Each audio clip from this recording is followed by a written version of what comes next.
talk radio station anywhere. We are LA Talk Radio at latalkradio.com.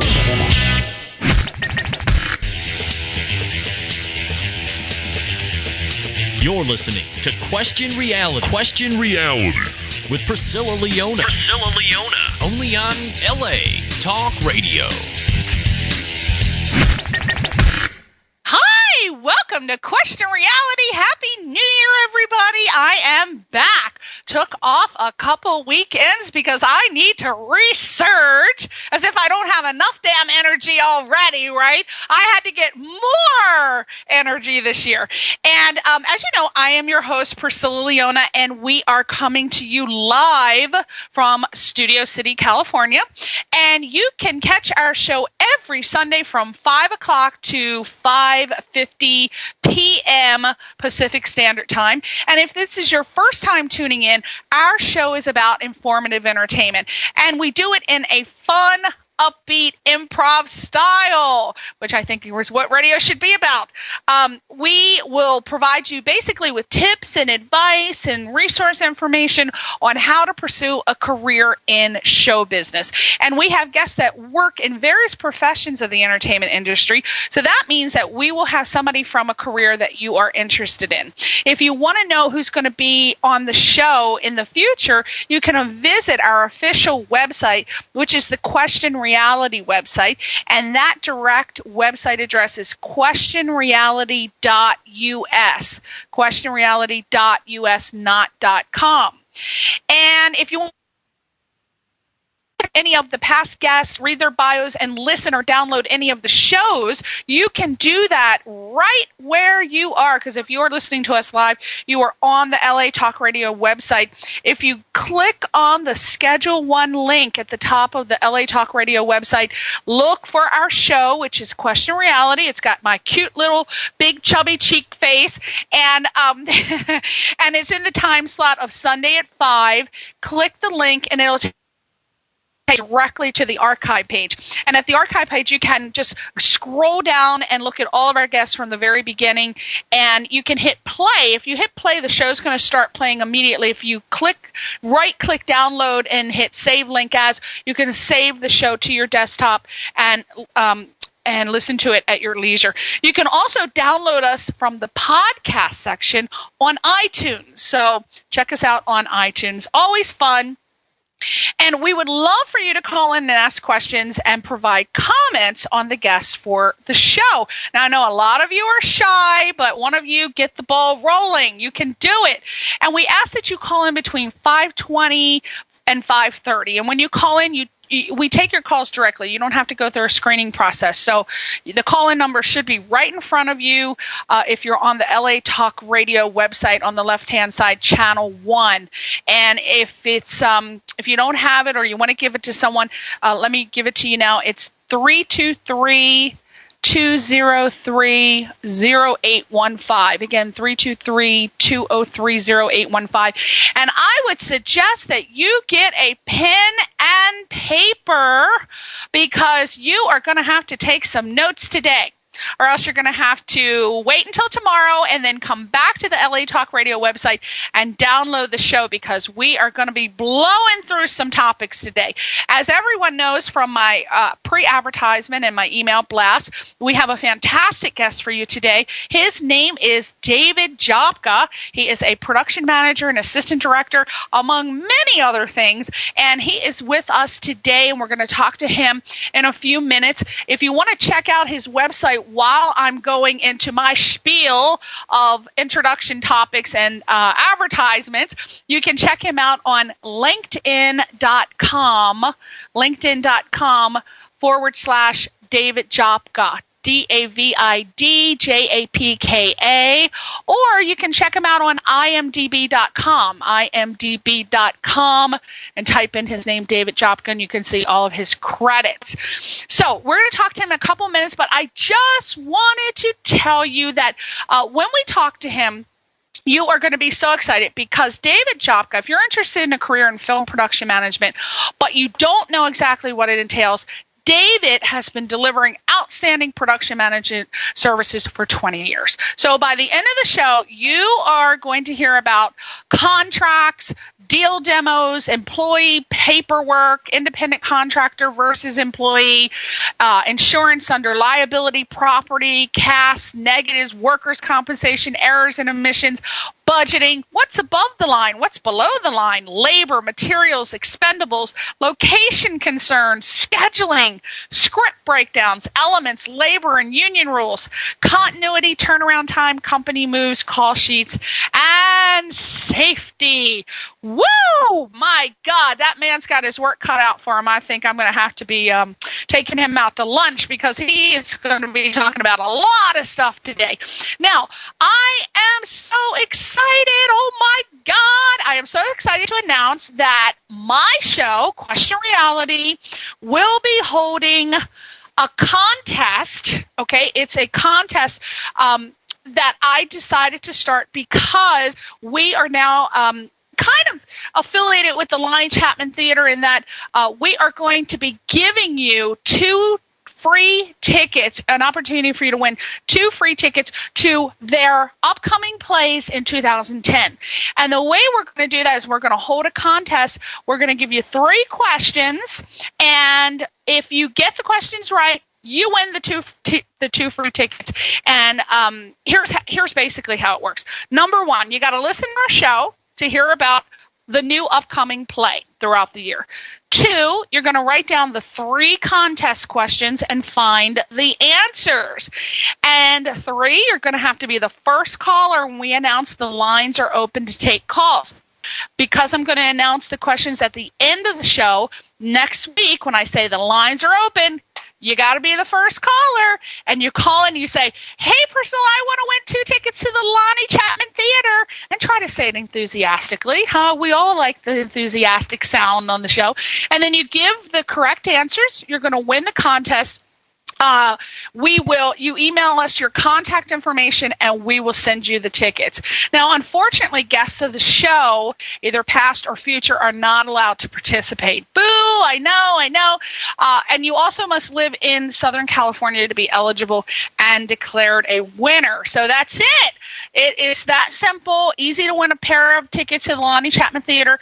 The value is $22 each, which that is pretty good, $44 just to listen to the show and call in. Who wouldn't want to participate in this contest, I ask you?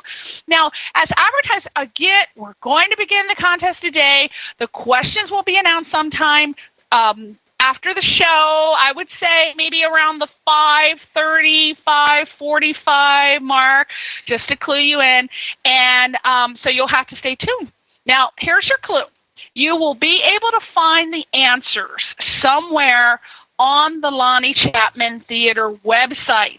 So it's not that hard, at least not for the first contest. So the 3 questions I'm going to give you is on that website.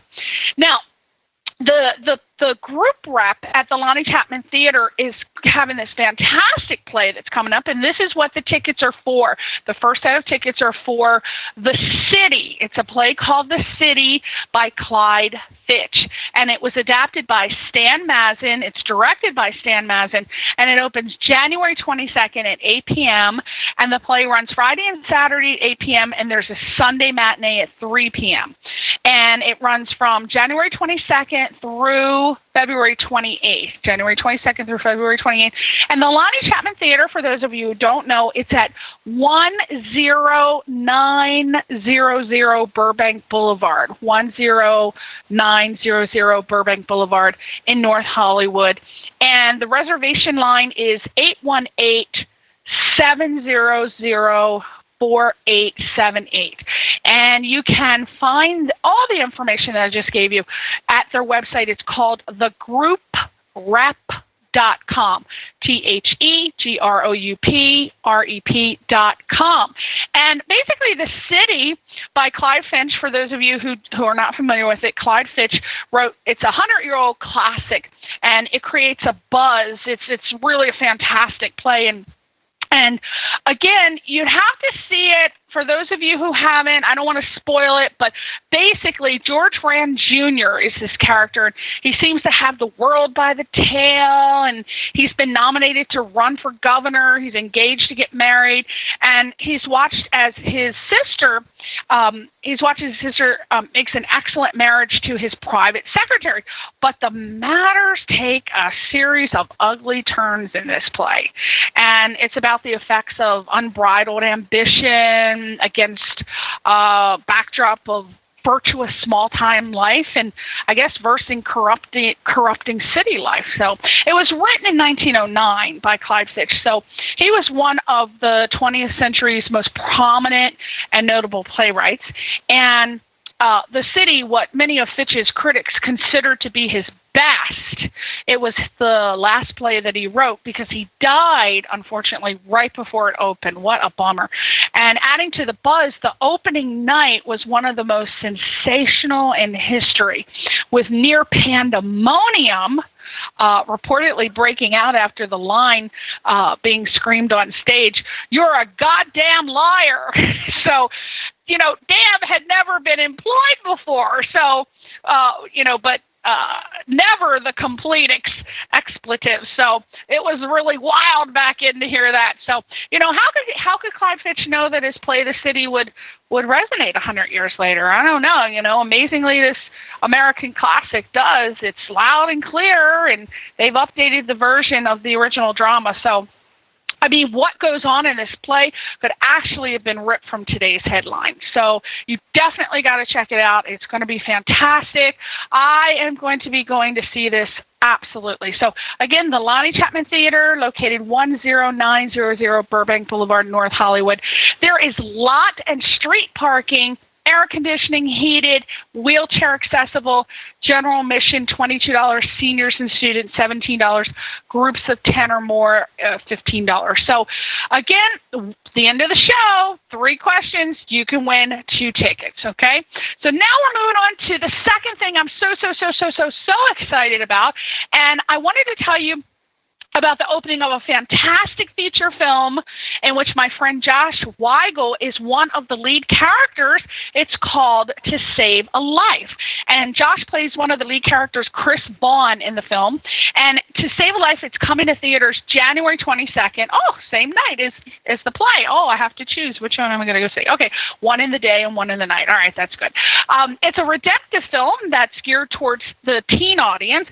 And after childhood friends Jake Taylor, an all-star athlete, must change his life and sacrifice his dreams to save the life of others. So that is something we love. I mean, how could you get tired of that? You can go to the official website, which is tosavealifemovie.com. Again, tosavealifemovie.com to watch the trailer. I watched it. It looks fantastic. Not to mention there were some sizzling, smoking hunks of burning love in this movie, ladies. And as if Josh Weigel wasn't hot enough, you got the Randy Wayne playing Jake and all those popping, piercing blue eyes and flyaway surfer boy hair. Oh, Lord have mercy. Oh, I think I'm going to watch that trailer again as soon as this show's over. So sadly for us, Josh Weigel is the husband of the beautiful Rebecca Weigel. She's also a producer, a director, a writer, and an actress. And I met them because they were referred to me via Winnie McKay. She's an agent friend of mine. And they wanted to cast me in their highly successful film, The Butterfly Circus, which went on to win many awards. But unfortunately, due to an injury, I couldn't do the film. But I stayed in contact with them ever since, and they are truly lovely people, very talented. And I feel so proud to have been asked to promote the film for Josh Weigel. Again, To Save a Life, you can find out more about Joshua Weigel also on imdb.com, and that's Joshua Weigal. So check it out. Very excited. All right. We are moving on to David JAPKA now. Now, a little bit about David JAPKA.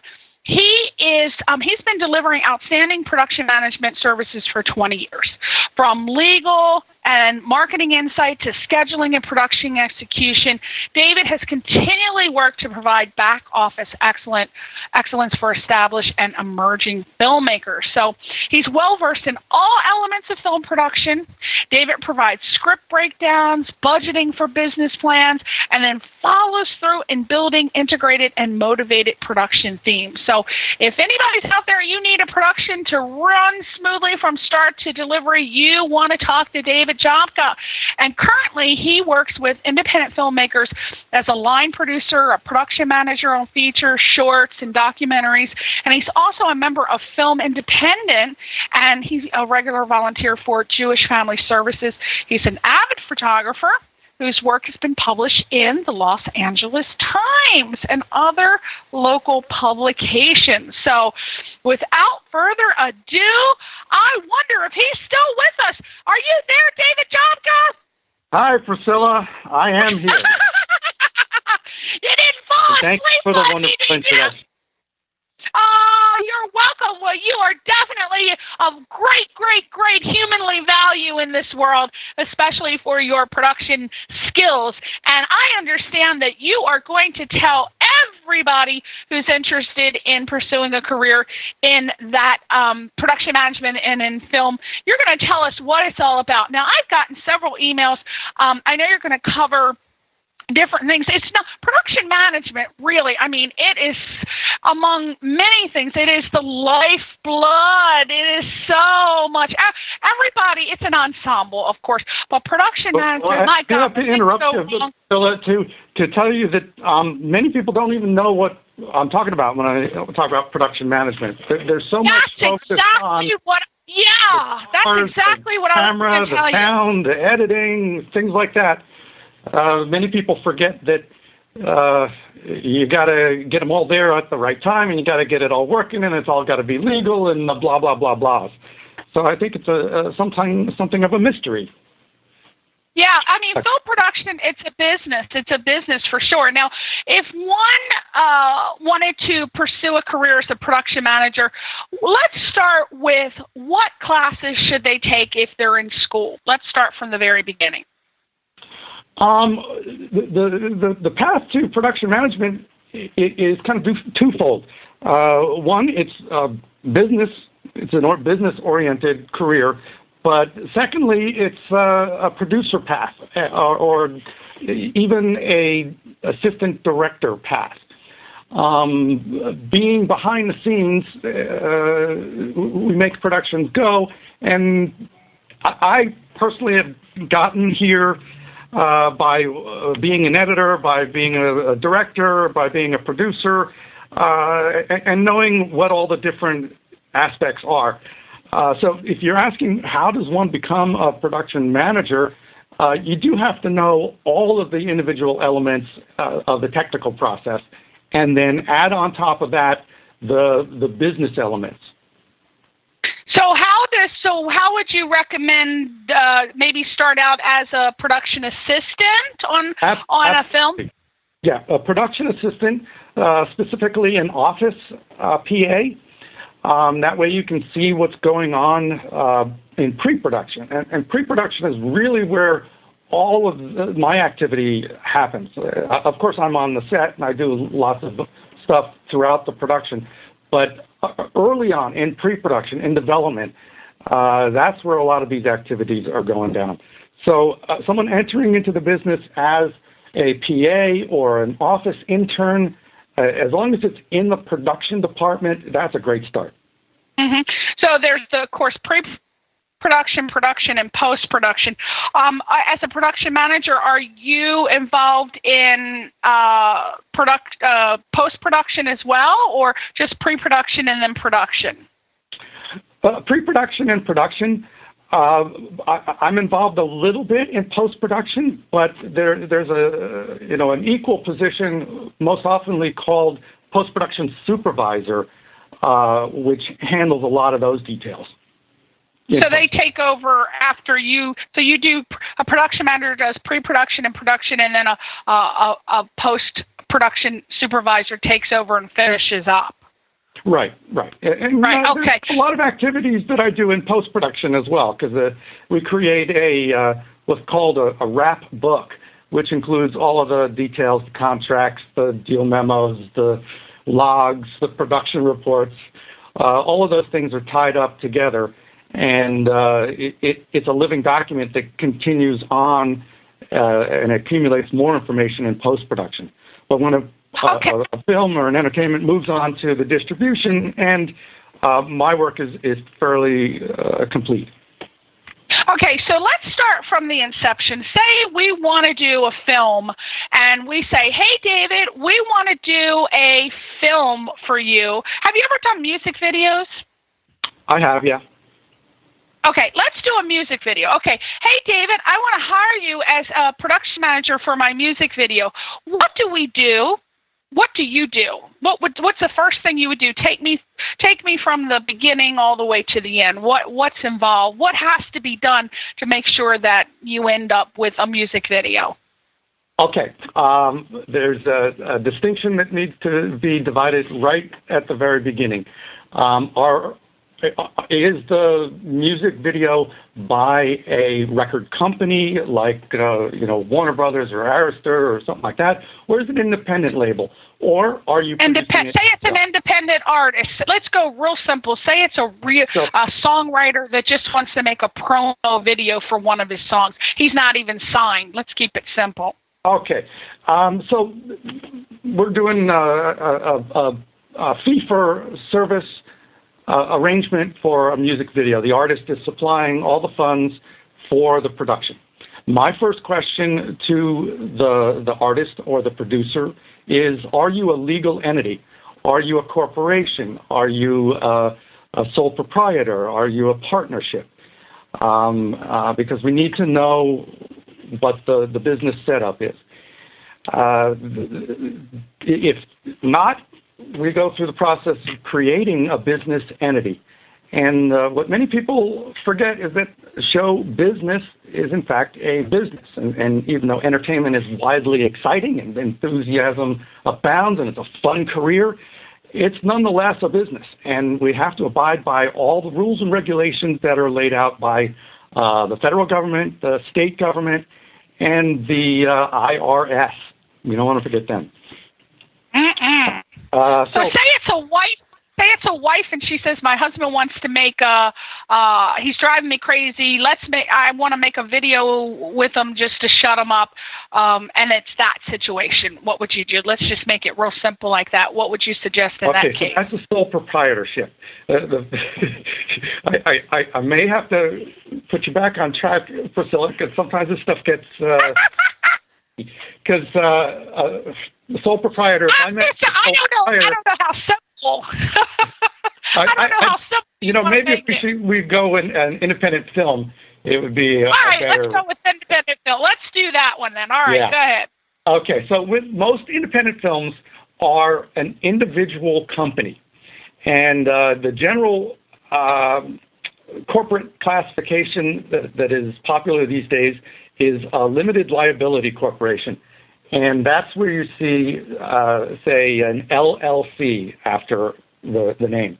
And the last film I worked on, the production company's name was Back of the Bus Productions, LLC. So that's a legal classification that works for the federal government and the IRS and protects the liability of the owners. So with that in place, you have to get a ID number so that you can file your taxes properly. And you can do that through the IRS, and it's online. There's some features online. The next thing that would happen in an independent feature, hopefully during the script writing process, is to have the script registered with the Writers Guild, for one, and then registered with the Copyright Office in Washington, D.C. And this provides the owner of the property the protection that they have clear ownership of the title. And that comes into play later on when the film gets distributed. So even before any kind of activity goes to raising funds, the legal entity needs to be created and the property needs to be registered. And then from there, there's a whole another category of fundraising that I won't even touch upon. But let's say there's money in the bank and we're ready to make a film. And a filmmaker would come to me and say, hey, I've got the script. I'm all ready. I've raised this X amount of money, and we want to go make a film. And I go, great. I can help you out with that. First thing that I want to do is to read the script, evaluate the script, do a breakdown of the script so that I can find out for myself what the budget allows and where we can break it down. And I'll throw this back to you, Priscilla. What would you think is the next step after we have this legal entity and we have the script in place and we have the money in the bank? What's our next step? Well, I would possibly say, first of all, if I'm going to give you the script, do you look, I'm going to ask you this, as a production manager, do you just look for certain things? For example, when an actor gets a script, he's only worried about his lines, his entrances, his exits. When a prop person gets the script, she only looks for props within the script. A makeup person looks for that. As a production manager, what are the things that you're going to underline or highlight that you're looking for? Because my question is, do they say, okay, here's the budget for the production, or do they say, here's the script, you tell me how much we're going to need for this production? Which comes first? Well, both is true. I do a fair amount of business taking a script and breaking it down into a shooting schedule, and from there I realize the budget. So what do you look for when you're looking at a script? What are like some of the keywords that you would look for? Like a prop person would say, okay, she walked over to the desk. I have to look at it all.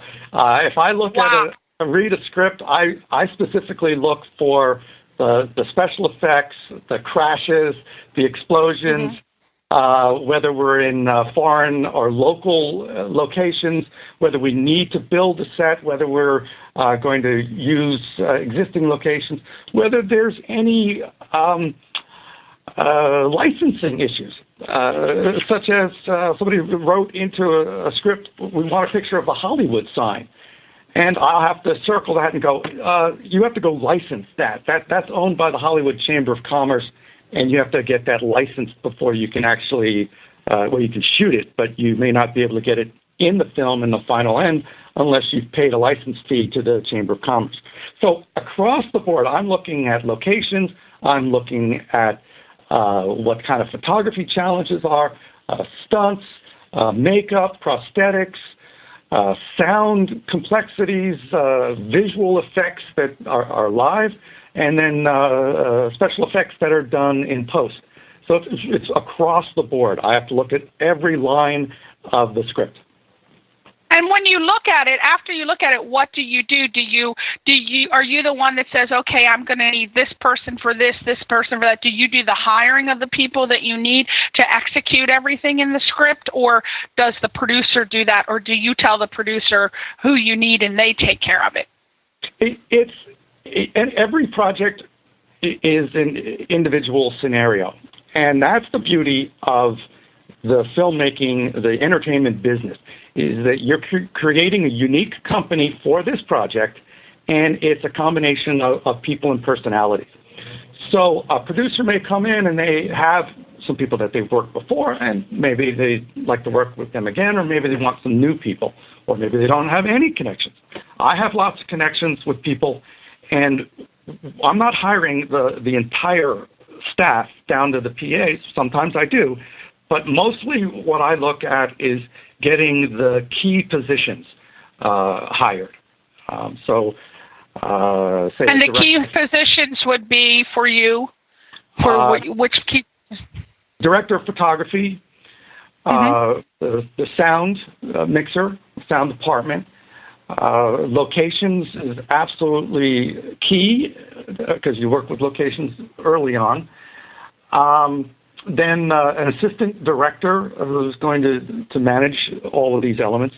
I'm saying that a director is already attached with our scenario, so I'm not looking to hire a director, although I have in the past.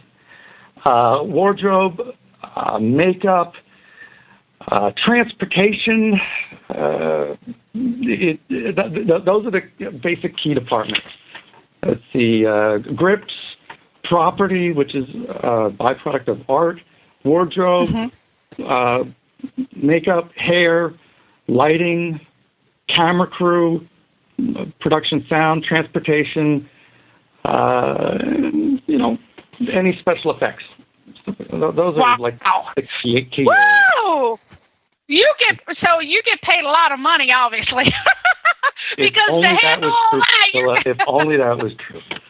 Wow, that sounds so involved, and you are also responsible for managing these people. I mean, once they're hired, do they report to you directly as the production manager, or do they report to the producer or the director? I mean, what is the hierarchy? The hierarchy usually goes like this: the executive producer is at the very top of your flow chart. Most of the time, he's not involved on set, but in case of independent filmmakers, the executive producer would be the financial involvement. And then next on the chart is the producer. Under the producer would be the line producer, who actually created the budget and did a fair amount of the pre-production hiring. What I often do is combine the production management activities and the line producer activities, because I work on independent feature films. So the people who report directly to me are the first AD, the director of photography, the makeup artist, the production designer, and the whole art department, which is under that, the costume designer, the key hair, special effects, and possibly even the production accountant. Wow, my God, still. Yeah, they all manage their own departments. Oh, okay, great. So there's a lot of legal issues that we have to think about: contracts, deal memos, employee start paperwork, independent contractor versus employee. Now, when you say independent contractor versus employee, what do you mean by that? Okay, this is a very sensitive topic, which the IRS ruled on nearly 20 years ago. And yet still it's a topic being discussed today. Independent contractors are, by definition, say self-employed or individual businesses. And the IRS ruled that motion picture employees, which are classified as Code 9610, motion picture employees are classified as employees and not independent contractors. And the bottom line on that is taxes. Taxes being withheld by the company, the production company I'm talking about, or not being withheld. Independent contractors are responsible for their own taxes and are not having deductions like unemployment compensation and workers' compensation, disability insurance, a variety of, the deductions that when you start working at a company, you fill out all those forms. Independent contractors are responsible for their own IRS filings and that type of thing. Now, all of this paperwork, does this all have to be completed before the production starts, or is there some paperwork that will continue? Can the production start, or does all of this paperwork have to be done before? The creation of the documents by the company, what the company is going to be using, needs to be created in the pre-production stage, in development. And usually that's done by an attorney or somebody like me who's got like 4 different types of forms. Over the years I've collected forms. But when it comes right down to on the set, many times I get a new employee who's filling in for somebody else, and I need to get them to complete the start paperwork before they actually walk on the set. And when I talk about start paperwork, we're talking about the W-2 for withholdings, the W-9, which is independent contractor, and I-9 for Homeland Security to verify that you are able to work in the United States. Right. And then lastly is the deal memo, which says that the company has agreed that we're both going to agree to the same thing, that you're going to be paid this amount of money for this amount of days. Okay, let's talk about budgeting. What is the above the line, below the line? That's actually pretty simple. Above the line categories are generally those which are flexible and a profit participation. And what that comes down to are the story and the script, the producers, the director, and the principal cast members. All other fields are below the line, mostly because they work by the hour or by the day. And in most cases, they're union employees. Not to say that... Oh, okay. So above the line refers to the people in the upper echelon, and below the line is the crew and production assistants and stuff like that? Production staff, assistant directors, background, art direction, grips, art department, wardrobe department, camera department, sound department, transportation. Those are all below the line, as is post-production. So above the line really is the story, the producer, the director, and the principal cast. So there's two separate budgets that they kind of go by, or do they just consider one budget and they don't break it down, or do they break it down above the line and below the line? It is a conventional term to use below the line costs. You can kind of fix those costs because you know what your target is. Say you're going to shoot 45 days, you're going to shoot 60 days. You can pretty much guarantee, not guarantee, mind you, there's always cost overruns or benefits for intelligent production management savings. But there's a target, say you're going to shoot a $1 million film below the line. And so your above the line costs may vary. And you hire a star and they want $1 million for themselves because they're going to bring people in. Or a director is going to want $1 million. And producers, because he's got a name, he's going to want $500,000. So everybody wants some money, David. Everybody's wanting money, it seems like, huh? The world runs on money.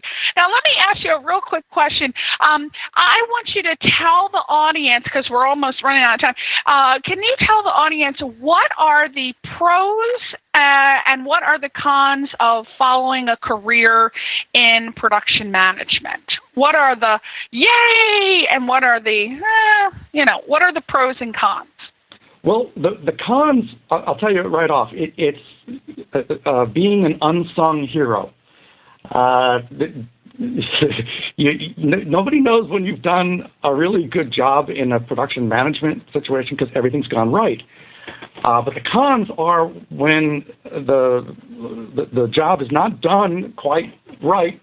People start yelling and they get aggravated and say the day goes long and you're not getting all your shots done, or say that, where's that star vehicle? There's a star coming on set and the trailer's not there. Well, those are the types of things that go right up to the UPM or the production manager and somebody starts yelling. So the cons are that it's a high-pressure position and there's a potential for a lot of grief. The pros are that it is a very well-rounded and fairly stable position because there's so much not gathered beforehand. There's a good demand for people who are good at making the wheels turn and making the vehicles arrive on time and get everybody there and thinking in advance. And there's a lot of self-satisfaction to the position. So what would you say are some of the characteristic traits that one should have if they want to pursue a career in production management? Organizational skills. Must absolutely be able to be organized and also to be able to multitask, because everything hits you at the same time and you have to just divide up what has priority and make that happen first.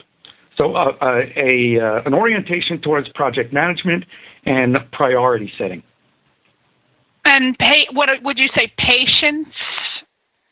Patient? Yeah. You have to be patient. Yeah, there's a lot of, no. Yeah, and you probably have to be a people person, very social, right? You can't be... Yeah, this is a general manager of a company we're talking about. So you have to be diplomatic, and you have to have leadership skills. And you can't... There are many production managers, mind you, that are whip crackers and screamers and yellers. I'm not like that because I really enjoy the people that I work with, and they enjoy working for me. So if I pick up the phone and go, I got a production, I have a whole cadre of people that like to work with me specifically because I make sure that they get paid and I don't yell at people. And I make sure that all the stuff that needs to be done happens. So...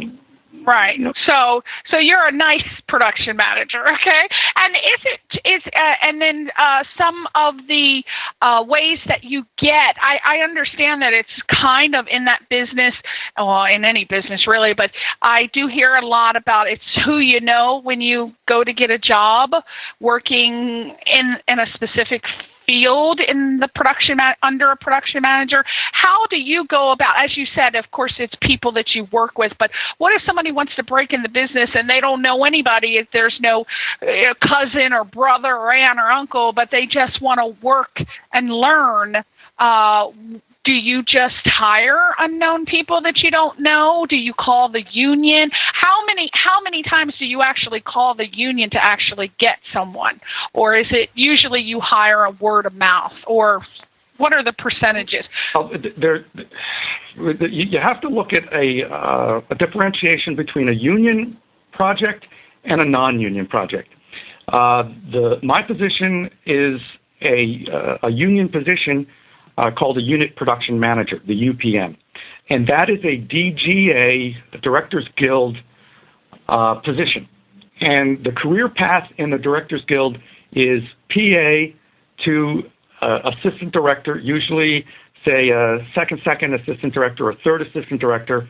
And then with experience, you move up to a second assistant director and then a first assistant director, and then graduate on to production management or the unit production manager.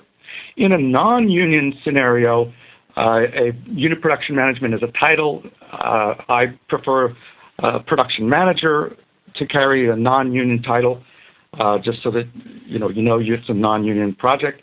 And it's pretty much the same career path, but it could go from any one of the departments. So you could be a sound person and move into production management. And I've seen a lot of cross-pollination from other skill sets into production management. Some people just get tired of holding the boom their entire life and they want to move over. And how would one move over? Do they talk to the production manager and say, I know that I just do sound, but I'd like to move into another, and then it would be up to him to kind of do that for you. Is that something that happens, or do they say, okay, I hired you because I want you to do sound, this is not an apprenticeship? Yes. They do that. Okay. If I hire a sound mixer, I don't want them in the production office. I want them on set. Wow. But if I hire a PA or an intern and I give them the position of a runner, they're meeting with me and they're running from the production office out to the set, or they're running to go buy some expendables, or They're doing any number of things. So that's their chance to learn. Yeah, that's their chance to learn. Is taking an internship in the production office and, working with the production team. And that's the assistant director staff. Got it. Now, I have a question for you. Nobody seems to know what the hell is what's teleplay? I go to these teleplay. Yeah, I see. When you looking at the credits, I see people and it says teleplay. So I go to these casting director workshops and I ask them, "What's teleplay?" And they're like, "Oh, I don't know." Right. It's an old-fashioned term that was used when television came into existence. It is a script for television. So when there's a person listed under teleplay, what exactly do they do? My experience would be that they are the writer of the dialogue. See, nobody really knows. I don't know. That must be like a cousin's friend. It's really an old-fashioned term. I mean, if you want to talk about teleprompter, that's entirely different. Yeah, no. It's teleplay. I don't know what it is. Well, anyway, it's fun. It's a writer position. I think it's something with writer, because sometimes I even see the director under that title. So I just wondered what happened. If a director's under that title, that means they contributed to the dialogue. Okay. All right. So tele is dialogue related. Well, it sounds like there are so many things that go on in your field, and I do not think that we could even remotely cover all the stuff that's involved in your position. So I know I'm going to get a ton of emails after you get off saying, "You didn't ask this, you didn't ask that," and I know that that's because we didn't have enough time. So I'm going to ask. There's not enough time, Priscilla, for this stuff. It really isn't. It isn't. It's just a lot of knowledge. It really isn't. It's taken you a long time to get that knowledge, for sure. So I'm going to ask you, would it be possible that you would consider coming back sometime this year? Because I'm going to get a lot of emails from people asking more questions. Would you honor us by coming back and helping the people out with more questions? Absolutely. This is a joy. Thank you so much. And if I have any more questions about these little terms that pop up, may I be free to email you and say, "What's this mean?" Yes, absolutely. As long as you don't quiz me on the latest video technology. Okay. That's just so hard to keep track of. I promise I won't, because I don't even know the latest video technology. But I can tell the difference between a Maffer clamp and a Gary Coleman and a pancake from a full apple. Oh, God. Oh, well, let's see, you're way beyond me on that one. Well, I want to thank you so much, David, for being, I hope that we answered a lot of questions for people, and David has a lot of knowledge that we couldn't possibly cover. He has agreed to come back sometime during the year. I'm going to shoot him an email, and we are going to have him come back. So I want to thank you so much, David. Hang on the line real quick.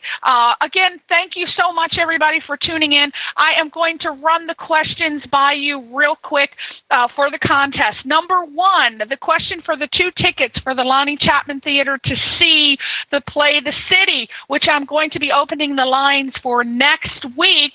The first question is, what are the 2 past celebrity graduates listed on the website of the Group Reps PATA, P-A-T-A, or Participating Actor and Technical Associates Program?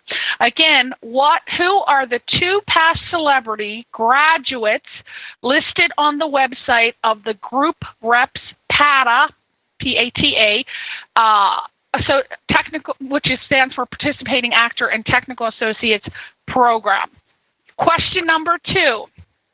Name 3 members of the Artistic Advisory Board for the Lonnie Chapman Theater. Name 3 of the Artistic Advisory Board members. Number 3, who and when was Mr. Lonnie Chapman replaced as Artistic Director of the Lonnie Chapman Theater? Who and when was Mr. Lonnie Chapman replaced as Artistic Director of the Lonnie Chapman Theater? Again, number 1, who are the 2 past celebrity graduates listed on the website of the Group Reps PATA program? Number 2, name 3 members of the Artistic Advisory Board.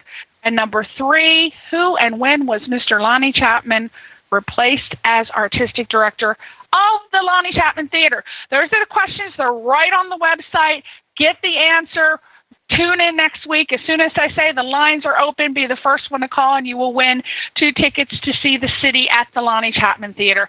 And next week, tune in when we will be having 2 gorgeous actresses and stunt women on the show. They are April Wade and America Young. So it's always exciting to hear about 2 women out there doing the stunts, and they've done them for some feature films. So we're going to talk to them. And again, thank you so much, David JAPKA. We're going to see you later on in the year. Thank you. Pleasure, Priscilla. My pleasure. Okay, honey. Happy New Year, everybody. Bye. Do you need a website but don't think that you can afford one? Do you dread the thought of even doing the research to find a company that you can afford? Do you cringe because you know that the person you talk to will try to sell you more than the advertised price? At Design on a Dime websites, we pride ourselves in being able to design original, professional, efficient, creative, and extremely affordable websites. Your website design will load fast, be customized to fit your needs and vision, and be presented in a clear, concise, and easy-to-read format with user-friendly link navigation. We challenge you to find a company that has lower prices and better customer service with beautiful, original designs. So, gather some dimes together and call us today at 213-687-6903 or visit us on the web at designonadime.us for your personal consultation with a very friendly representative who will be able to give you a great website that fits your budget.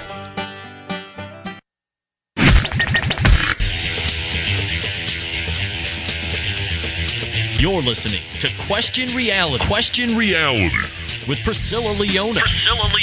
Only on LA Talk Radio.